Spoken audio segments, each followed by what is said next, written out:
Hello, co-armies! Ayan. So, I would like to share lang yung tips or learnings na natutunan ko nung pagkuha ko ng ticket last week sa Singapore. Actually, ganito yan. Di ba ang payo is mag-sign in ka an hour before, which ginawa ko. And I actually used two gadgets, one sa phone and then one sa laptop. Kasi magiging magkasabay halos yung sasalihan ko, Kuala Lumpur and Singapore.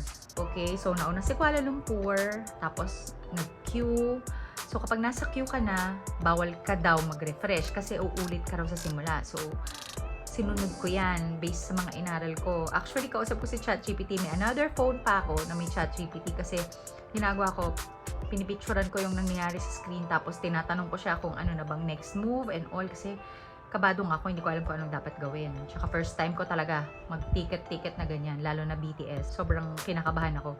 And kapag nasa queue ka na, hindi ka na dapat mag-refresh kasi uulit ka ulit sa simula. And kumbaga, hindi ito sa bilis talaga ng internet para talagang pag nakapasok ka na, nakapila ka na talaga kung saan mo inabutan yung line Ganon. Then, kailangan sa notepad mo, either sa phone or sa laptop, nandun na nakasave yung Weverse membership number mo para sa pre-sale to ha. So, para ika-copy-paste mo na lang, para mas mabilis, actually, hindi ka na magta-type, less ang error pagkakamali. And then, also, yung card number na gagamitin mo pang purchase. So, ako kasi, since may backup, kailangan kasi may backup daw. Kasi, paano kapag nag-fail? Yung OTP, matagal, or sabihin talaga ng system, failed. So, kailangan may backup ka. So, nakalagay na dun sa notepad ko yung card numbers. Pero yung mga ibang details, kagaya nung expiration month at saka yung CVV or CCV ba yun? Yung 3 numbers. Nasa card ko lang yung card. Nasa harapan lang ng mesa ko para i-input ko na lang. Kasi yun, konting numbers lang naman yun. 4 at saka 3 numbers. And then, ilagay mo na sa notepad mo para sure na hindi ka magkamali. At saka mabilis yung pag-copy-paste mo pag kailangan mo nang i-transact. Also, kailangan din daw, which ginawa ko, isa-isa lang yung bibilin mo na ticket. Kapag pinili mo kasi na dalawa yung bibilin mo na ticket, medyo mas mahirapan ka raw bigyan ng system ng magkatabi na open seats para ikaw na yung bibigyan ng slot para sa queue. So ako, hindi na ako nag-take risk na kumuha ng dalawang ticket. Talagang pa isa-isa yung binili ko. So I was able to buy 3 actually sa Singapore.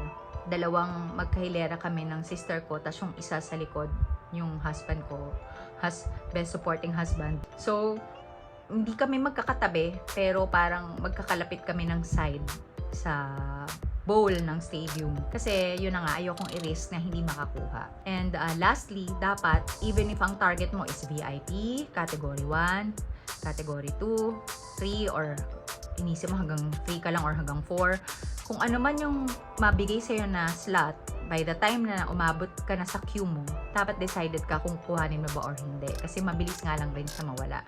So, ako para sa akin, ang suggestion din sa akin ni ChatGPT, kung ano man yung mapunta sa akin, dapat i-grab ko na yung opportunity kasi sobrang hirap talaga. May mga times talaga na minsan, sa tagal ng pila, naubusan ka na, hindi ka nabigyan ng pagkakataon.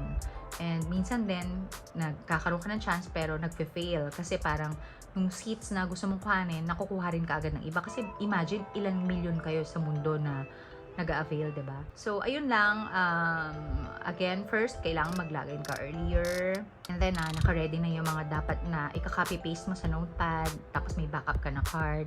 And dapat decided ka na kung hanggang anong category ang kukuhanin mo. Kung kukuhanin mo ba pag beyond na yung gusto mong bilhin or hindi. Dapat decided ka na doon. And then yun na, may tip nga na dapat pag pinili mo isa-isa lang, even if hindi kayo magkatabi, ang importante is you get to experience the concerts. Ako, I decided na yun ang tatahakin kong landas para sure ako na makapanood kami ng concert ng BTS.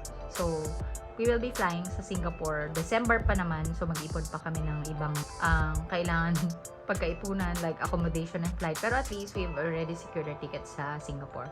Pero nga pala, by the way, so pre-sale. Kunyari, hindi ka pinalad sa pre-sale. Tapos magla-Live Nation ka. So sa Live Nation, kailangan meron kang account ng Live Nation. So dapat mag-register ka rin dyan. Kasi pag nag-Live Nation na, pagpunta mo sa Live Nation online, sa website ng Live Nation, nandun yung pwede nang bumili ng ticket. Tapos pag clinic mo yon, tsaka ka i-redirect sa Ticketmaster. Hindi ka pwedeng dumiretso sa Ticketmaster at bumili kapag Live Nation. sale na. Dapat sa Live Nation ka muna pupunta. Tapos bibigyan ka ng link papuntang Ticketmaster. So, ayun lang. Hopefully nakatulong or makakatulong. And good luck sa lahat ng armies. Bye!